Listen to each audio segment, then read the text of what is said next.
Yes, good evening. You're very welcome along to Weaver's Park ahead of this clash between Drogheda United and the visitors this evening. Galway United, a smattering of away supporters over on that far side. We were told there in closing that space a bit more as the game progresses because they can't allow shots like that to come in all night. Cross comes in from the corner. It's a good one as well, and it's gone in. Well, there was a collision of bodies there. I'm not sure if it was Rob Slevin who got the final touch. I think he's the one who's celebrating it. But it was a bit of a mix-up in the defence, Paul. I'm not sure what you made of that. Yeah, he's aggressive, isn't he, though? Like, it was a great delivery, and we just talked about the set piece before and about them starting on the line. This is obviously the second one they do. They start outside. You can see it. The delivery's great. It gives you something to go and attack. We'll see it here now. Slevin's aggressive, isn't he? I think that might be an own goal. Went off. Was it Ryan Brennan or Luke Heaney? Possibly. We'll have another look at that, but I think it came off. You could tell from the reaction of Slevin, he wasn't really celebrating it with a huge amount of gusto. And I think it might be Ryan Brennan that came off last. Famous winner. If he never does anything else in a Drogheda shirt, he'll be remembered for life for that one against Dundalk. Now it's Davis back to Weir. Can he get the cross? And he tries to get away, and he does well to get away. It's lifted forward by Davis. Adam Foley gets in it. It's in towards the edge of the box, and Markey puts it past the post. Puts his hands to his head. He just tried to side foot it in. I don't think Clark was getting anywhere near that. Just the wrong side of the post, Paul, and we've only had just over 5 minutes, but it's been a very lively start to this game. We talked about it beforehand that we expected it to be tight, but it started in a really entertaining fashion. Yeah, you'll see it now. Foley does well, doesn't he? Gets up really early. Can he get the flick on? He does. Oh, he comes onto it lovely. He'd be so disappointed. Back towards Weir. Cuts onto that right foot. It's not his favourite. Will he get the shot away? No. Deegan's there. Back to Markey again. Can he curl one? He does, but it's into the hands of Brendan Clark. Meat and drink for Clark there. He's read it well, hasn't he, Brendan Clark? He's made it look easy. It's just position's good. But Ryan Brennan, brilliant from this side of the pitch, just under us there with that 60-yard switch. He joins in then. Maybe he should take the shot off just before that. He crosses it. But yeah, Brendan Clark, you can see him just adjusting his feet there. You'd imagine Evan Weir will have a go at this one. Yeah, as you say, when it's close, it's that up and down. Can you get? And he fires it into the bottom corner. Evan Weir. Well, he just cannot stop scoring from free kicks this season, Evan Weir, and that one was an absolute bullet into the bottom corner. And it's 1-1, Paul. It's a great finish. We're talking about up and down. He hasn't up and down in his head at all. He's thinking, can I find that corner because I'm too close? I probably won't get it up and down. So, I mean, what a decision to take. There's too much pace in it for Brendan Clark for me. We'll see it again. So it was just in, as I said, a fraction outside the box. I'm not quite sure what the wall was doing, Paul. You'd imagine they would have had that side covered. Yeah, but it kind of, when I look at it back then and look at Brendan Clark's position, I'm thinking he is more over that side. The wall is covering the left-hand side of the keeper's goal, and I'm thinking, would he be disappointed? There's great pace in it. It's in the corner. Instead he goes to Heaney outside him. Foley continues on into the box again. McCarthy is tracking Heaney. Gets the cross in though, and it's flicked on by Foley, and it's Davis. What a save by Clark! And the rebound is put over by Piero from point blank range, but what a save by Brendan Clark, Paul. We talked about all of his experience, but the reflex is not letting him down. What a save that was. And as you say, it's a reflex save. Foley does brilliant. He allows Heaney that space, but making that run outside the in. Superb cross. Centre half should deal with it completely.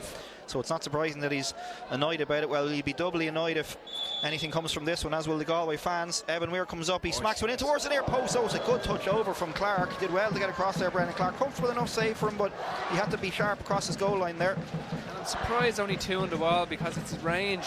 You think you know he's going to hit it, but it's kind of looking at the spot. Brendan Clark left free is the only area he can hit, but it was something that he was going to be able to get over to, as he did.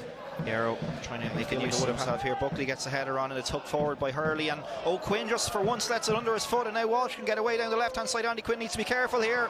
He does well to get back and make the challenge. Well, Paul, he must have just put the hex on him there, because it's the first mistake he's made tonight.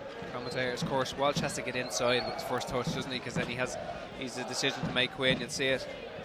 He slipped there now. Can he bring his first touch in? Quinn gets around him. It's too wide. He would have Quinn would have had a decision to make if he gets out a good cross. It's right into the centre of the 6-yard box. It was Piero who was trying to get onto it. Hurley can't get it away. Now Bawa has a shot. Oh, what a goal! Well, we said he'd only scored once. It was the lead goal against Waterford, and now it's the lead goal against the other promoted team.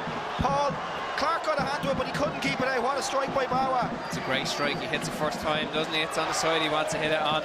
He's been good in the second half. He's been on the ball a bit. He's looked lively. He's getting himself into positions there, goal scoring positions.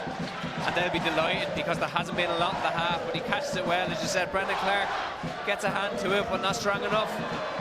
Hurley just, I think he was being careful there that he didn't commit a foul, and Bawa with the shot, and it's a great effort by Clark to keep it out, but he just couldn't get to it.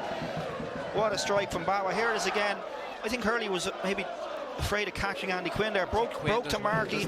Another assist from Markey, and Clark gets the hand with catches it from Bawa to keep that one in, and he's put the pressure on Buckley, and he's won it back, and Bawa has Piero to his right. If he doesn't want to use him, he puts it wide at the near post.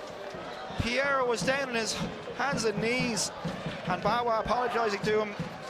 Maybe he should have played the pass, Paul. The shot was on, in fairness to him, but the pass to Piero, he's on his own. Yeah, he slips him and that's it, but he just has his head down, he has the blinkers on, he's thinking of another goal, isn't he? Maybe the pass would that prove massive now. Like again. Curls one towards the far post, and go a couple of players. It's going to drop, and is it going to go into the goal? It is. It's 2-2, and it's Nugent. A great ball into the back post. I think it was Wasim who headed it back across. And once again, Drogheda are done by a late goal, and a really good header from close range from Nugent. Those Galway supporters over on the far side absolutely delighted with that one. And Paul, it was just the ball hung up to the back post, and Drogheda didn't deal with it. Yeah, it's that ball into the box, isn't it? And you just look across, and we just speak about the chance that just came just before. Was it going to cost him? You can see it here. Walsh does well, doesn't he? Just, you know, he's worked so hard for them tonight, and he just creates that opening again. I think the initial header might be overhit. It hit Evan Weir on the back of the head, looped up into the air. Walsh wins the flick on, and then Nugent heads away at the near post by Quinn. Close back to Nugent. Is he going to get a second goal of the night? The shot's in, and it's gone in from Walsh. The flag stays down, and Galway have surely won it in the 94th minute.